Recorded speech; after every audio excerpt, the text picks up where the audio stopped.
Assalamualaikum warahmatullahi wabarakatuh. Perkenalkan, nama saya Tarsudi SPD. Saya sebagai guru pendidikan agama Islam di SMP Pesantren Al-Urwatul Wusko Indramayu. Saya sebagai peserta PPG dalam jabatan tahun 2024 batch 1 di LPTK Institut Agama Islam Negeri Syekh Nurjati Cirebon. Dalam hal ini, saya akan melaksanakan uji kompetensi program pendidikan profesi guru periode tahun 2024 dengan nomor peserta PPG 321271002076. Untuk video praktek pembelajarannya, silakan simak berikut ini. Terima kasih. Assalamualaikum.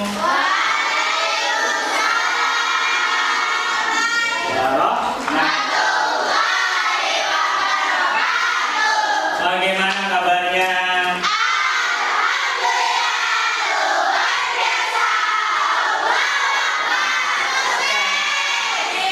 Selamat pagi.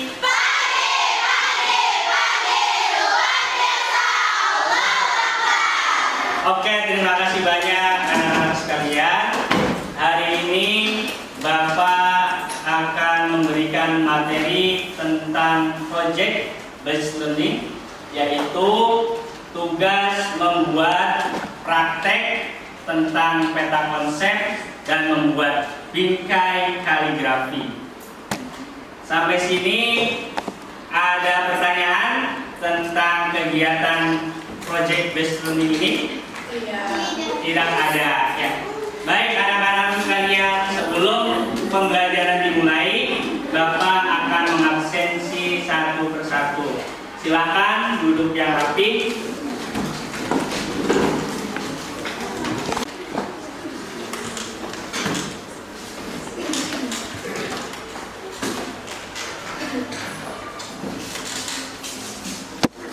Amelia, Hadiro. Anak Tori, Hadiro. Asis Kafitri, Yanti, mana tuh Yanti? Hadiro. Ada.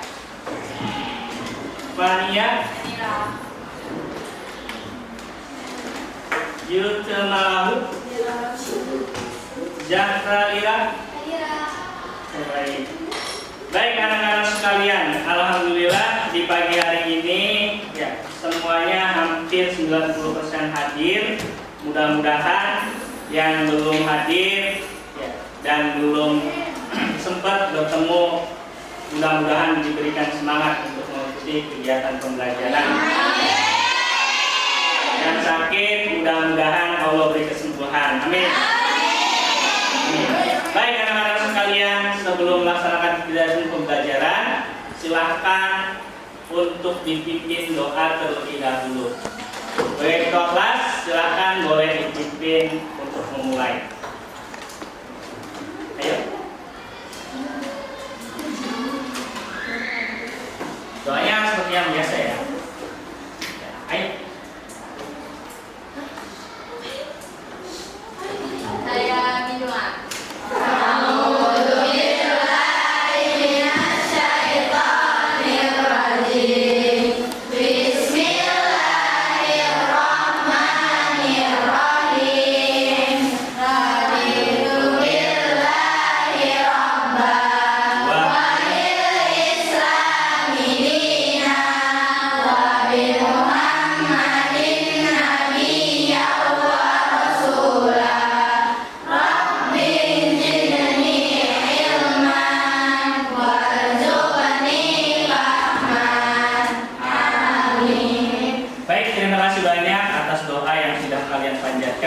Mudah-mudahan dalam kegiatan pembelajaran di pagi hari ini ya Allah berikan kemudahan dalam menyerap ilmu. Dan mudah-mudahan ini Masya Allah ya, hari ini kehadirannya 100%. Masya Allah, ini kelas 7B masih tetap semangat ya, dalam pembelajaran PAI kali ini. Mudah-mudahan juga seterusnya kalian konsisten untuk tetap semangat dalam mengikuti KBM. Baik anak-anak sekalian, sebelum sebelum kita melaksanakan kegiatan pembelajaran, mari kita tilawah surat pilihan. Surat apa yang sudah hafal? Juz 30? Boleh An-Naba. Ayo kita bareng-bareng membaca surat An-Naba. An-Naba aja ya. Silakan dipimpin Bunda. Ayo, tahu.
Sebelum Bapak memberikan materi tentang proyek atau tentang tugas membuat praktek, mari kita sejenak untuk mengheningkan atau menyanyikan lagu nasional.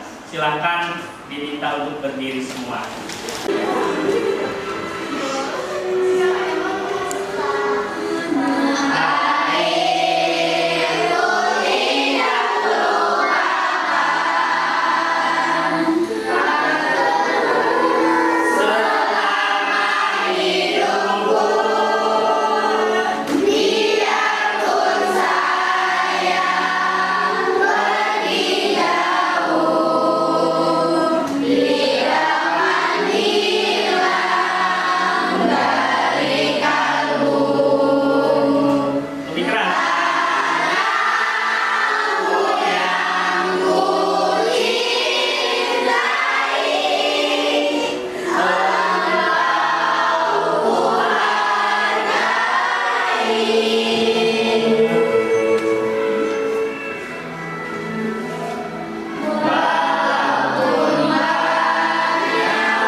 Baik anak-anakku sekalian, sebelum pembelajaran kita akan melaksanakan kegiatan ice breaking.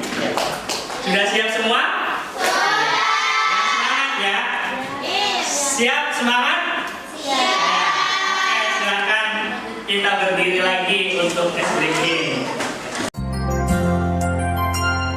Tangan ke atas menggapai bintang, tangan ke samping burung yang terbang, tangan ke depan ikan berenang, duduk yang rapi siap berdoa. Putar-putar tangan diputar, lunggul-lunggulung tangan digulung, ular melingkar di pagar bundar, kanan kiri atas bawah siap berdoa.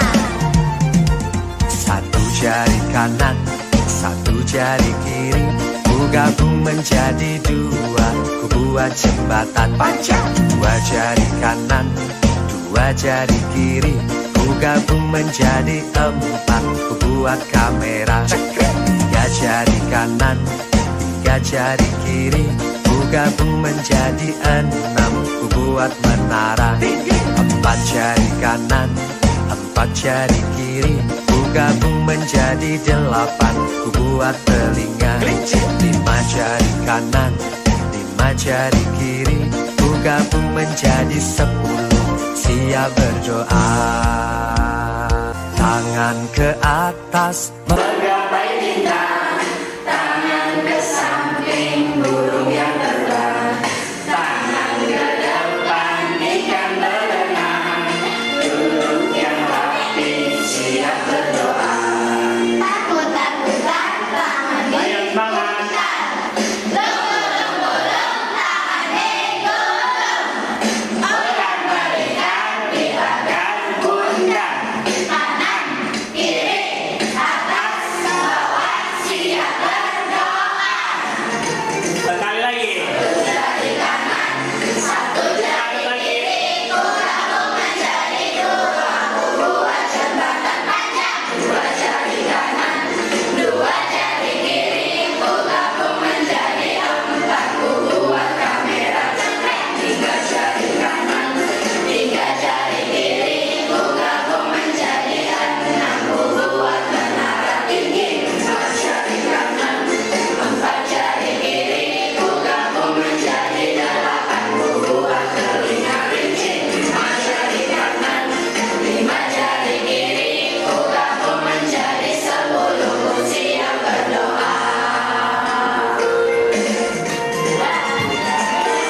Oke, terima kasih kembali. Sebelumnya, Bapak mau memaparkan dulu ya dalam kegiatan kali ini tentang proyek atau tugas membuat produk kaligrafi dan membuat peta konsep.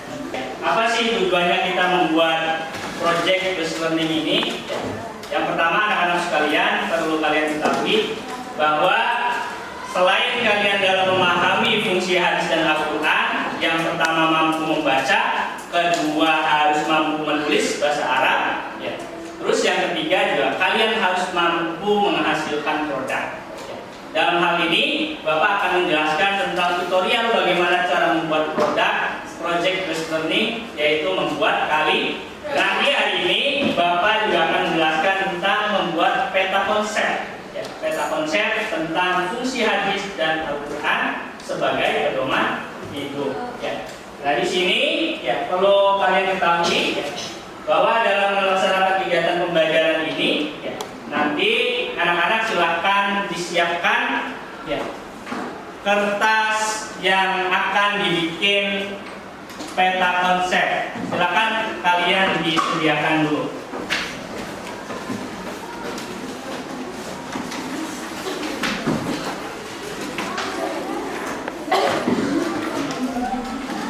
Contohnya di tengahnya ada Al-Quran dan di luar dari lingkaran ini ya, ada cabang-cabang dari fungsi dari Al-Quran itu sendiri. Nah sekarang silakan kalian coba buat peta konsep yang sesuai yang ada di sini. Ya. Oke, silakan dikerjakan. Nggak usah.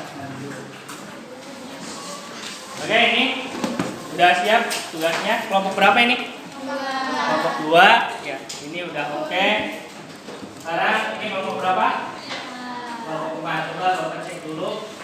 Ini kertas untuk membuat peta konsepnya ya. Nah, ini kelompok berapa? Kelompok 3. Kelompok 3 udah lengkap semua? Nah, oke, bagus. Sekarang Bapak cek di kelompok berapa? Kelompok 1 ya? Ini paling banyak nih kelompok 1. Udah siap semua? Ini udah lengkap semua ya dalam membuat peta konsep. Oke anak-anak sekalian, sekarang silakan kalian buat peta konsep tentang fungsi hadis dan Al-Quran sebagai pedoman hidup. Nanti dalam pembuatan contohnya bisa kalian lihat di video pembelajaran ini ya. Tonton ya. Ini sudah memenuhi contoh yang sudah Bapak jelaskan. Oke, bagus. Kelompok berapa? Kelompok 4. Ada berapa jumlahnya? Ini satunya kemana? Hah? Nggak masuk. Bagus ya. Ya, luar biasa. Assalamualaikum. Assalamualaikum warahmatullahi wabarakatuh. Waalaikumsalam warahmatullahi wabarakatuh. Dari kelompok 1 ingin mempresentasikan fungsi hadis terhadap Al-Quran. Silakan.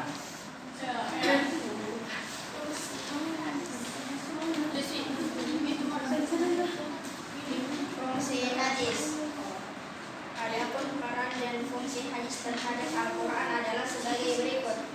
A. Memperjelas isi Al-Quran atau bayan takrir. Menafsirkan isi Al-Quran atau bayan tafsir. Yang keempat yaitu ada mengganti hukum yang telah lewat keberlakuannya, yaitu bayan takdir. Oke, silakan boleh duduk ke meja masing-masing. Assalamualaikum warahmatullahi wabarakatuh. Oke, terima kasih. Waalaikumsalam warahmatullahi wabarakatuh. Warahmatullahi wabarakatuh. Waalaikumsalam warahmatullahi. Perkenalkan, kami dari kelompok 2 ingin mempresentasikan hadis terhadap Al-Quran. Memperjelas isi Al-Quran atau bisa disebut bayan takrir. Bayan takrir artinya hadis berfungsi untuk memantapkan dan mengokohkan apa yang telah ditetapkan Al-Quran, sehingga maknanya tidak perlu dipertanyakan lagi. Takrir adalah surah Al-Maidah ayat 6 yang berbunyi, Ya ayyuhalladzina amanu idza qumtum ilas shalah fagsilu wujuhakum wa aydiyakum ilal marafiqi Nabi Muhammad sallallahu alaihi wasallam, seseorang yang berhadas sampai ia berwudu. Hadis riwayat Bukhari. Yang kedua, menafsirkan isi Al-Quran atau bayan tafsir. Dan tafsir artinya menjelaskan ayat yang sama, merinci ayat yang maknanya global, dan mengkhususkan ayat yang maknanya umum. Yang ketiga,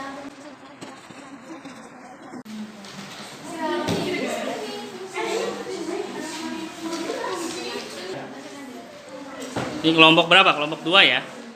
Kelompok 2. Bapak kasih dokumen dulu. Tuh. Ini kelompok berapa? 4. 2. Ini kelompok 1. Silakan.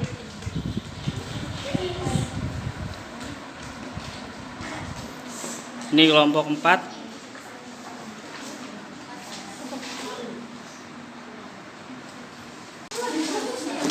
Mana hasilnya, coba lihat. Oke, sip. Foto-foto dulu ya. Mana kelompok 1? Lihat. Oke, bagus.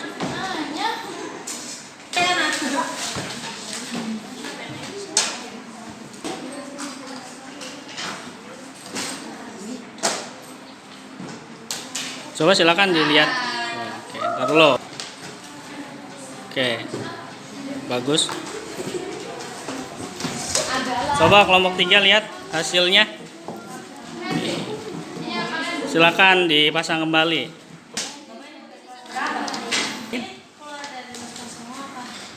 Di Wusko dong. Ya, oke, bagus. Foto dulu. Sip. Oke, mantap. Kelompok 4 mana hasilnya? Lihat. Oke, sekarang silakan dipasang hasilnya dari kelompok 4.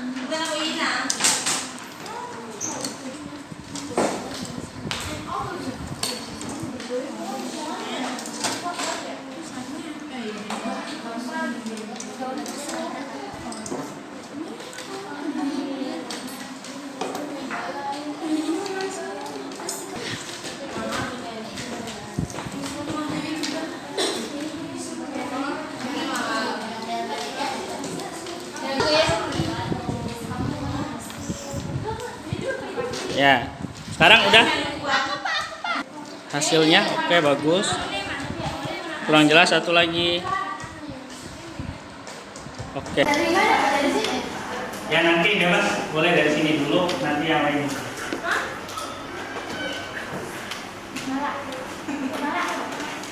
Nah, kalau pertanyaan nanti ini full ya.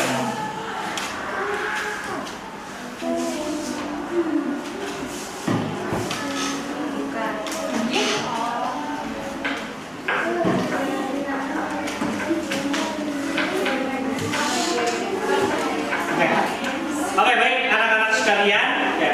Terima kasih banyak kalian sudah mengerjakan tugas yang Bapak berikan dari LK tentang membuat peta konsep. Nah, ini Bapak mau mengevaluasi tentang hasil dari kerja kelompok kalian, ya. Di mana ini ada hasil diagnosis awal tentang pembelajaran di kelas 7B ini. Ya, Masya Allah, ya, hasil pembelajarannya ini luar biasa seperti yang kalian lihat di depan. Terus yang kedua ada asesmen tentang kompetensi dalam kemampuan membaca, menghafal, dan memahami definisi Al-Quran dan hadis. Nah, ini juga masuk ke rubrik penilaian. Ya. Dalam penilaiannya ini juga luar biasa ya. Kalian sudah mengerjakan semua. Terus tentang rubrik hasil dari proyek atau praktek kalian, ya. Ini Bapak evaluasi dari hasilnya, ya. Skornya ini juga lumayan bagus-bagus ya, dari hasil praktek kalian kemarin kaligrafi ini bagus semua hasilnya. Terus dari rubrik penilaian tentang membuat peta konsep juga ini udah ada poinnya semua. Dari nilainya nanti mudah-mudahan dari hasil evaluasi dan asesmen ini kalian mampu ya, memahami Al-Quran dan hadis bukan hanya sebagai hafalan saja, nanti kalian bisa diterapkan dalam lingkungan masyarakat. Terlebih dalam pembelajaran kali ini yaitu kalian membuat keterampilan, ya, keterampilan membuat apa? Kaligrafi. Nanti kaligrafi itu kalian bisa ditingkatkan lagi keahliannya dalam seni. Kalian bisa dimanfaatkan di rumah atau di lingkungan masyarakat. Ya. Nah, nanti dari hasil produk-produk kalian itu agar kalian bisa hidup mandiri ya sebagai peserta di ya. Kalau kalian yang kreatif ya, senang, suka melukis, suka membuat seni, nah itu bisa menjadi apa? Nilai apa? Nilai keterampilan bisa kalian jual hasil produk kalian. Oke, baik anak-anak sekalian. Sebelum Bapak menutup dalam pembelajaran kali ini, ya, Bapak mau mengevaluasi ya, atau mau bertanya pada kalian. Oke, Bapak tunjuk apa kalian lihat sendiri untuk pertanyaannya. Silakan dari kelompok mana? Kelompok berapa? Kelompok 2. Kelompok 2 silakan pertanyaannya tentang apa? Bagaimana hadis yang membicarakan hukum membunuh orang kafir? Oh, kafir. Baik. Yang lain ada pertanyaan lagi? Dari kelompok berapa? 4. Kelompok 4. Apa pertanyaannya? Bagaimana hukum membaca Al-Quran di aplikasi Android? Oke. Mau kurang dekat mau suaranya. Ulangi pertanyaannya tadi apa?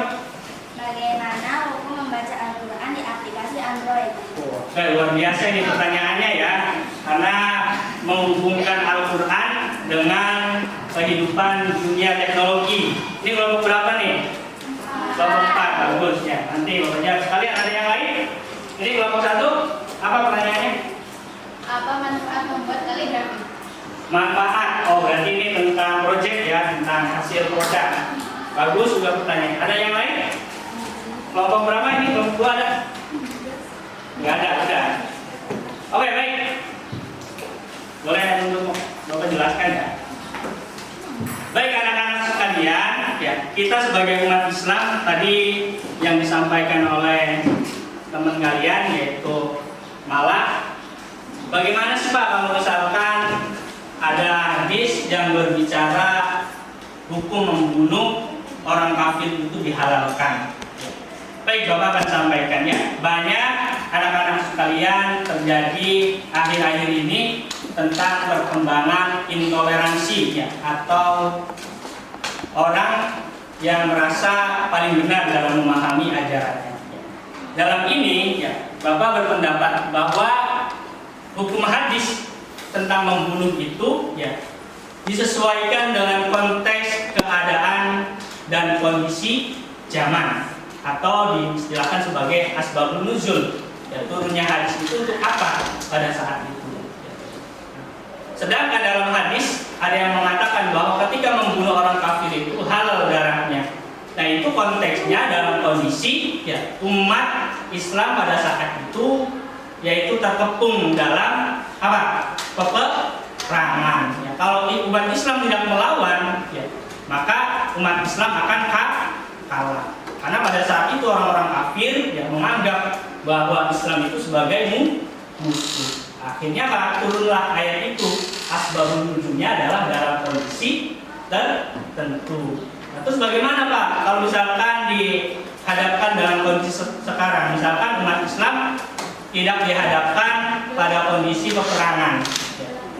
Nah, ini harus kalian pahami semua ya, anak-anak sekalian, bahwa hadis ini kalian dalam memahami hadis harus menyesuaikan dengan referensi. Kalau diterapkan di dalam keadaan sekarang, tentunya ini tidak cocok. Ya, tidak cocok. Karena umat Islam dalam keadaan damai, saling berdampingan. Ya, kita sesama muslim ya, saling berdampingan. Ada nggak peperangan? Tidak ada ya. Ada nggak saling memusuhi sama muslim? Tidak ada. Karena di Indonesia sendiri mayoritas sebagai umat Islam ya, umat Islam saling merangkul terhadap agama non-Islam. Ya, makanya hidup berdampingan. Nah, maka ketika ada hadis yang turun seperti itu diterapkan di zaman sekarang, tentunya hadis itu tidak cocok. Ya, makanya kalian harus betul memahami. Itu bagus ya pertanyaan dari Mala tentang hadis tadi. Sampai sini paham? Paham ya anak-anak sekalian. Terima kasih banyak. Tadi siapa? Tentang hasil produk. Hasil produk membuat kaligrafi. Pak, apa sih manfaatnya ketika kita membuat kaligrafi atau punya seni? Dalam Islam sendiri, ya, seni itu dalam menulis kaligrafi dikenal dengan istilah khat. Ya, khat itu adalah seni dalam menulis kaligrafi. Di zamannya sahabat Utsman bin Affan, ya, pada saat itu Al-Quran masih belum tersusun rapi, ya, masih tercecer. Ada yang masih dihafal oleh para sahabat, ada yang sebagian masih di pelepah korma, ada yang di kulit. Nah, mulai ada pembukuan tentang Al-Quran, yaitu di masa kekhalifahan Utsman bin Affan. Ya, makanya terkenal ada Al-Quran, istilahnya adalah Al-Quran Utsmani. Pada saat itu, ya, Khalifah Utsman berinisiatif untuk mengumpulkan Al-Quran adalah tujuannya agar Al-Quran tidak hilang. Karena pada saat itu banyak fenomena nabi palsu. Ya, ada yang mengaku-ngaku sebagai nabi, ya, ada yang mengaku-ngaku sebagai utusan Allah. Makanya Sayyidina Utsman berinisiatif untuk mengumpulkan Al-Quran yang jumlahnya berapa?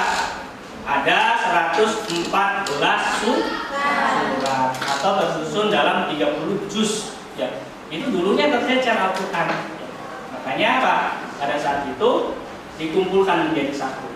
Dalam standar penulisannya, ya, Utsmani pada saat itu, ya, atau di zaman Khalifah Utsman menentukan cara menulis Al-Quran itu banyak macam-macamnya. Ada khat diwani, ya, ada khat i.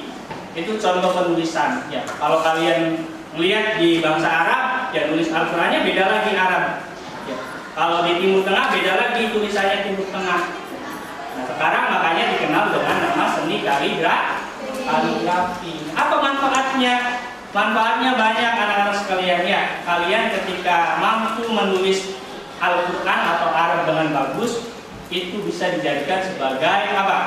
Keterampilan yang bernilai uang. Ya, kalau kalian senang menekuni itu, kalau kalian lihat di masjid-masjid yang ada di Indonesia, itu rata-rata di dinding-dinding itu adalah tulisan kaligrafi. Itu nilai jualnya luar biasa. Ya. Paham ya dari kelompok 1? Jadi apa? Untuk meningkatkan ekonomi manfaatnya. Selain sebagai hobi, tapi bernilai cuan. Paham ya? Terus apa lagi tadi? Kelompok berapa? 3 tentang Bagaimana hukum membaca Al-Quran di aplikasi Android? wah, itu bagus tuh pertanyaannya.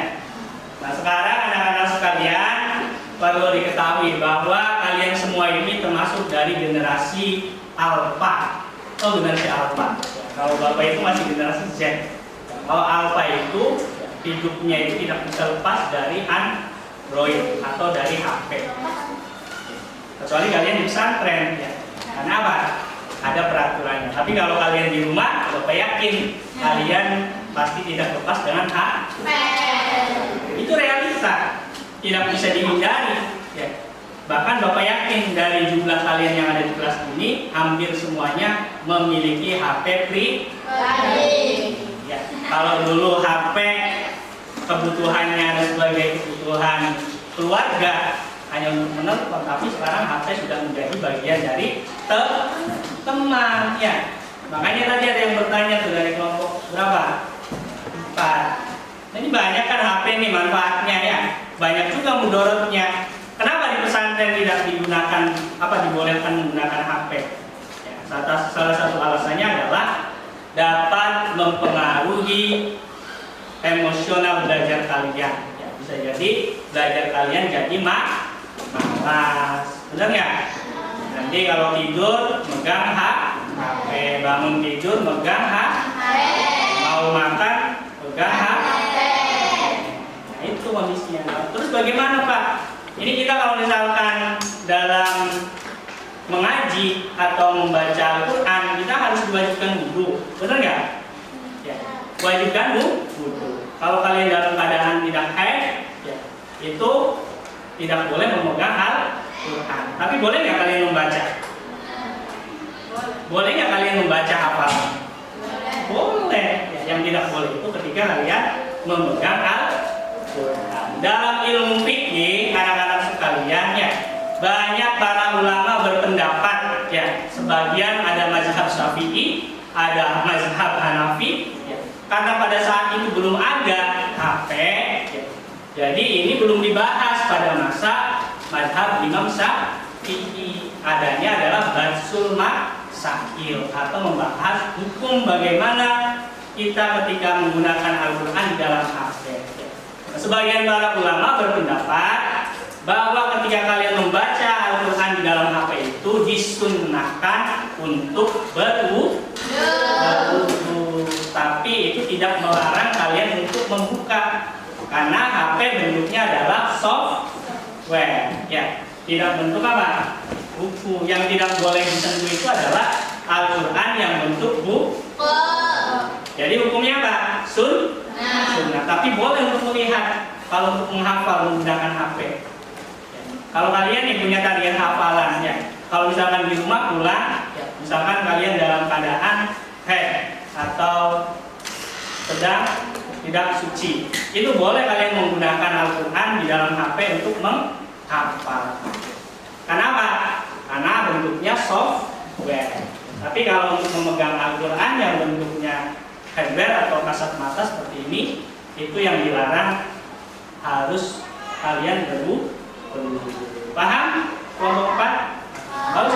Oh ya, tepuk tangan semua dong. Ini luar biasa semua ya pertanyaannya, kritis, ya, penuh analisis. Seperti itu ya dalam pertanyaan kalian ketika belajar. Jadi hasil analisa itu sesuai dengan keadaan sekarang.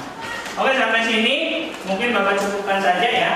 Untuk penutup, silakan kalian membaca suratul hamdalah dan doa kafaratul majelis. Alhamdulillah rabbil alamin.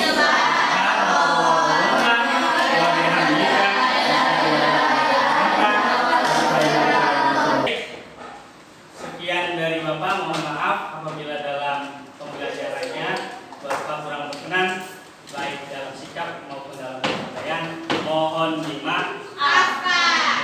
Mudah-mudahan kita semua dalam pembelajaran tentang Al-Quran dan hadis ini bisa bermanfaat untuk diri sendiri dan masyarakat. Kalam Wallahu muwaffiq ila aqwamit thoriq wal 'afwu minkum. Wassalamualaikum warahmatullahi wabarakatuh. Waalaikumsalam warahmatullahi wabarakatuh.